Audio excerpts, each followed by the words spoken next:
Hello students, இந்த வீடியோல நம்ம atomic radiusனா என்னன்னு பார்க்கலாம். So atomic radius அப்படின்றது it is defined as the distance between the center of the nucleus and the outermost shell containing the valence electron. So radius, atomic radius நம்ம அந்த definition புரிஞ்சுக்கிறதுக்கு முன்னாடி நம்ம radiusனா என்னன்னு பார்த்துருவோம். So radius அப்படின்றது இப்போ நம்ம ஒரு circle எடுத்துக்கிட்டோம் அப்படின்னா இந்த சர்க்கிள்னுடைய சென்டர்ல இருந்து இந்த அவுட்டர் வரைக்கும் எவ்வளோ டிஸ்டன்ஸ் இருக்கோ அதை நம்ம என்னன்னு சொல்றோம், ரேடியஸ் ஆர் அப்படின்னு சொல்றோம். ஸோ ஆட்டமும் பார்த்தோம் அப்படின்னா நம்ம it is always considered as a sphere, ஒரு பால் மாதிரி ஷேப்ல தான் நம்ம என்ன கன்சிடர் பண்ணுவோம் அப்படின்னா ஆட்டமை கன்சிடர் பண்ணுவோம்.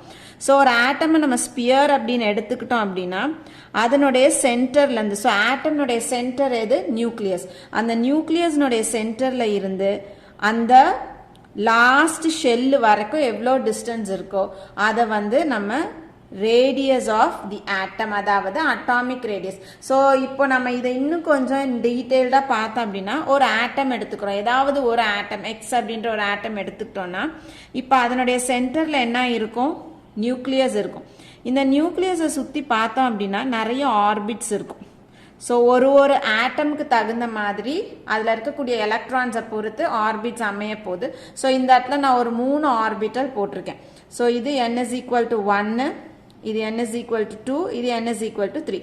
அதாவது இது first orbit, second orbit, third orbit. இப்போ அட்டாமிக் ரேடியஸ் அப்படிங்கிறது இந்த நியூக்ளியஸோடைய சென்டர்ல இருந்து லாஸ்ட் ஷெல் வரைக்கும், அதாவது எதை வந்து நம்ம லாஸ்ட் ஷெல் அப்படின்னு சொல்றோம் அப்படின்னா அந்த ஆட்டம்னுடைய கடைசி எலக்ட்ரான் எந்த ஷெல்லில் இருக்கோ அந்த ஷெல்லை நம்ம வேலன்ஸ் ஷெல் அல்லது அவுட்டர் மோஸ்ட் ஷெல்லுன்னு சொல்றோம். அந்த லாஸ்ட் எலக்ட்ரானை நம்ம வேலன்ஸ் எலக்ட்ரான்னு சொல்றோம். அப்போ இந்த எடுத்துக்கிட்ட ஆட்டமுக்கு வேலன்ஸ் ஷெல் இது, அதாவது n is equal to 3 அப்படின்றது outer most shell, valence shell. இதுல இருக்கக்கூடிய இந்த எலக்ட்ரானை நம்ம லாஸ்ட் எலக்ட்ரான் கன்சிடர் பண்ணோம்னா அட்டாமிக் ரேடியஸ் அப்படின்றது இந்த நியூக்ளியஸ்னுடைய சென்டர்ல இருந்து இந்த ஷெல் வரைக்கும் எவ்வளோ டிஸ்டன்ஸ் இருக்கோ அதுதான் atomic radius. So it is the distance between the center of the nucleus and the outermost shell containing the valence electron. Last electron எந்த ஷெல்லில் இருக்கோ அது வரைக்கும் எவ்வளோ தூரம் இருக்கோ அது atomic radius. இப்போ n is equal to 2ல இப்போ எக்ஸாம்பிளுக்கு இன்னொன்று பார்ப்போம். இது நியூக்ளியஸ், இது n is equal to 1 orbit, இது n is equal to 2 orbit. So இந்த n is equal to 2ல எலக்ட்ரான் இருக்குன்னா இந்த இடத்துல இருந்து இந்த இடம் வரைக்கும் எவ்வளோ டிஸ்டன்ஸ் இருக்கோ அது இந்த ஆட்டம்னுடைய அட்டாமிக் ரேடியஸ். ஸோ இப்படி டைரக்டா சென்டர்ல இருந்து அவுட்டர் மோஸ்ட் ஷெல்லுக்கு எல்லா ஆட்டமுக்கும் நம்ம ரேடியஸ் கால்குலேட் பண்ண முடியுமா அப்படின்னா எல்லாத்துக்கும் கால்குலேட் பண்ண முடியாது. வெறும் நோபல் கேசஸ்க்கு மட்டும்தான் இப்படி டைரக்டா நம்மளால அட்டாமிக் ரேடியஸ் கால்குலேட் பண்ண முடியும். மற்ற ஆட்டம்ஸ் எதுக்கும் இந்த மாதிரி டைரக்டா அட்டாமிக் ரேடியஸ் கால்குலேட் பண்ண முடியாது. அப்போ இதுக்கு எப்படி கால்குலேட் பண்றது? ஸோ அப்போ நம்ம எப்படி கால்குலேட் பண்ணுவோம் அப்படின்னா ஆட்டம்ஸ், அதாவது ஆட்டமும் இன்னொரு ஆட்டமும், ஸோ 2 ஆட்டம்ஸ் ஒன்னோட ஒன்று கான்டாக்ட்ல இருக்குன்னு நம்ம அசியூம் பண்ணிக்குவோம். ஸோ கான்டாக்ட்னா என்ன அர்த்தம், ஒன்னோட ஒன்று டச் ஆகியிருக்கும். ஸோ இந்த மாதிரி ஒரு சிச்சுவேஷனை கன்சிடர் பண்ணிட்டு இப்போ இதில் பார்த்தோம் அப்படின்னா இந்த ஆட்டமுக்கும் நடுவில் என்ன டைப் ஆஃப் பாண்டிங் இருக்குது அப்படின்றத பார்க்கணும். ஸோ இதுக்கு 2 ஆட்டமுக்கு நடுவில் இருக்கக்கூடிய பாண்டிங்கை பொறுத்து நம்ம ரேடியை கால்குலேட் பண்ண போகிறோம். ஸோ இந்த 2 ஆட்டமுக்கு நடுவில் 2 டிஃப்ரெண்ட் டைப்ஸ் ஆஃப் பாண்டிங் இருக்கலாம். ஒன்று மெட்டாலிக் பாண்டிங். ஸோ மெட்டல்ஸுக்கு நடுவில், 2 மெட்டலுக்கு நடுவில் இருக்கக்கூடிய பாண்டிங்கை நம்ம மெட்டாலிக் பாண்டிங் அப்படின்னு சொல்றோம். இன்னொன்று covalent bonding. So covalent bonding அப்படின்னா ஷேரிங் ஆஃப் எலக்ட்ரான்ஸ். 2 ஆட்டம், இந்த ஆட்டமும் எலக்ட்ரான்ஸை ஈக்குவலா மியூச்சுவலா ஷேர் பண்ணி ஒரு பாண்டு ஃபார்ம் பண்ணிருந்துச்சுன்னா அந்த பாண்டிங்கை நம்ம கோவலன்ட் பாண்டிங் அப்படின்னு சொல்றோம். ஸோ இது ஜென்ரலா பார்த்தோம் அப்படின்னா நான் மெட்டாலிக் ஆட்டம்ஸ்ல இருக்கும். ஸோ இந்த 2 டிஃப்ரெண்ட் டைப்ஸ் ஆஃப் பாண்டிங்கை பொறுத்து நம்ம ரேடியை கால்குலேட் பண்ண போகிறோம். ஸோ மெட்டாலிக் பாண்டிங்காக இருந்துச்சுன்னா இந்த 2 ஆட்டமுக்கு நடுவில் இருக்கக்கூடிய பாண்டிங் மெட்டாலிக் பாண்டிங்காக இருந்துச்சுன்னா அங்கே நம்ம கால்குலேட் பண்ணுறது மெட்டாலிக் ரேடியை கால்குலேட் பண்ணும்.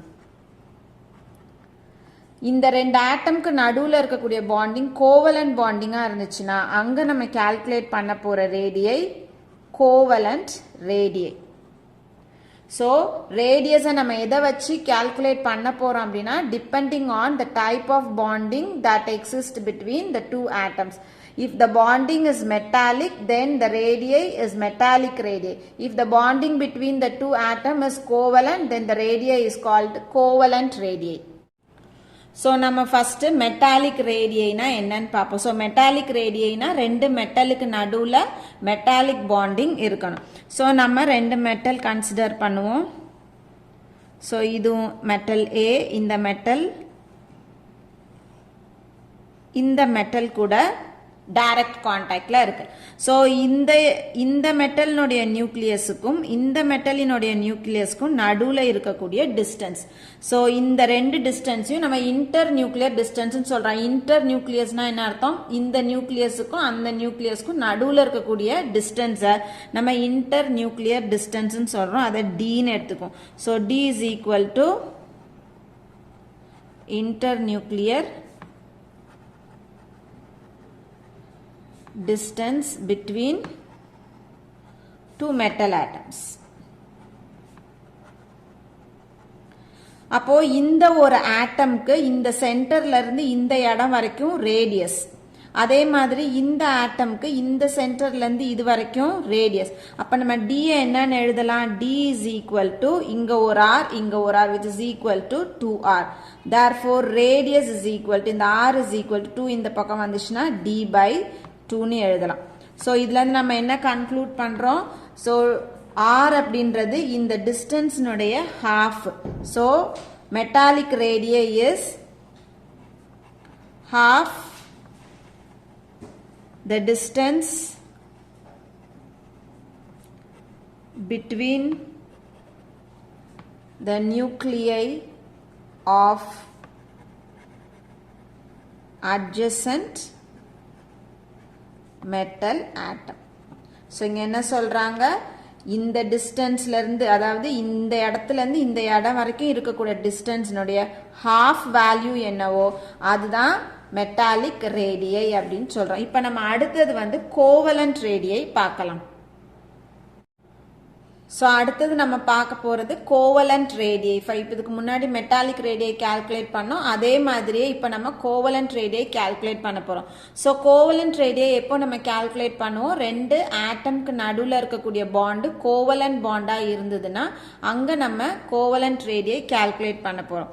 ஸோ கோவலண்ட் ரேடியையும் எப்படி எடுக்க போகிறோம் அப்படின்னா, ரெண்டு ஆட்டம்ஸ் எடுத்துக்கிறோம். ஸோ ரெண்டு ஆட்டமும் ஒன்னோட ஒன்று டைரக்ட் கான்டாக்ட்ல இருக்கணும். ஸோ இங்கே நம்ம எடுத்துக்கிற ஆட்டம் பார்த்தோம் அப்படின்னா ஏஏ டைப் ஆட்டமாக இருக்கும். ஸோ ஏஏ டைப்னா என்னன்னா, இந்த ரெண்டு ஆட்டமும் ஒரே மாதிரியான ஆட்டம்ஸாக இருக்கணும். இப்போ எக்ஸாம்பிளுக்கு நம்ம ஹைட்ரஜன் எடுத்துக்கிறோம் அப்படின்னா இதில் ரெண்டு ஹைட்ரஜன் ஆட்டம் இருக்கு. ஸோ ரெண்டுமே சேம்.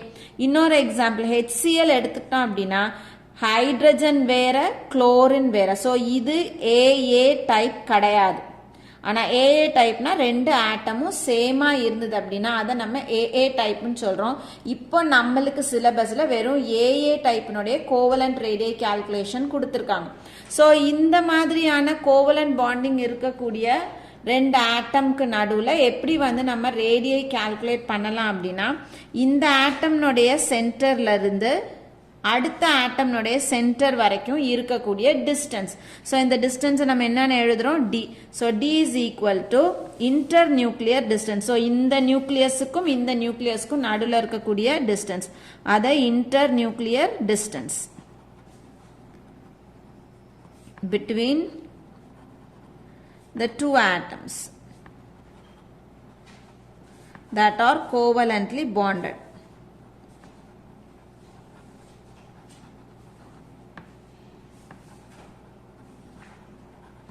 ஸோ இதுலேருந்து நம்ம ரேடியஸ் எப்படி கால்குலேட் பண்ணலாம்? ரெண்டும் ஒரே மாதிரியான ஆட்டம் அப்படின்றதுனால இங்கேருந்து இங்கே இருக்கக்கூடிய டிஸ்டன்ஸும் இங்கேருந்து இங்கே இருக்கக்கூடிய டிஸ்டன்ஸும் சேமாக இருக்கும்.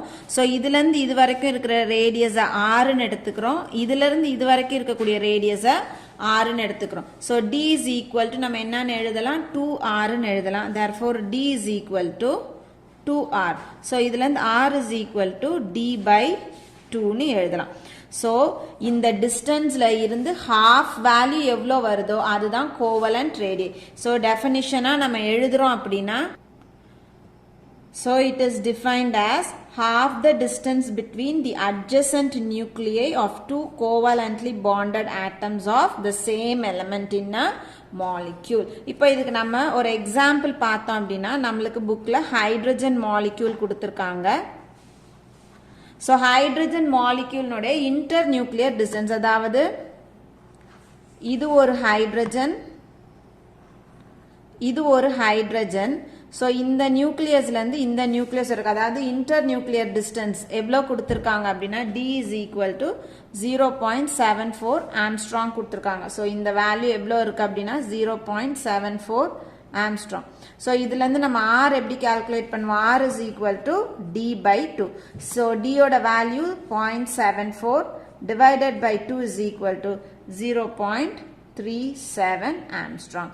ஸோ இதில் ஒரு ஆட்டம்னுடைய ரேடியஸ் எவ்வளோ இருக்கு அப்படின்னா 0.37 ஆம்ஸ்ட்ராங். ஸோ எல்லாருக்கும் அட்டாமிக் ரேடியை புரிஞ்சிருக்கும்னு நினைக்கிறேன். அடுத்த வீடியோவில் இதனுடைய பீரியாடிக் ட்ரெண்ட் பார்க்கலாம், அதாவது டவுன் த குரூப்பும் அலாங் த பீரியட் அட்டாமிக் ரேடியினுடைய வேரியேஷன்ஸ் பார்க்கலாம். தேங்க்யூ.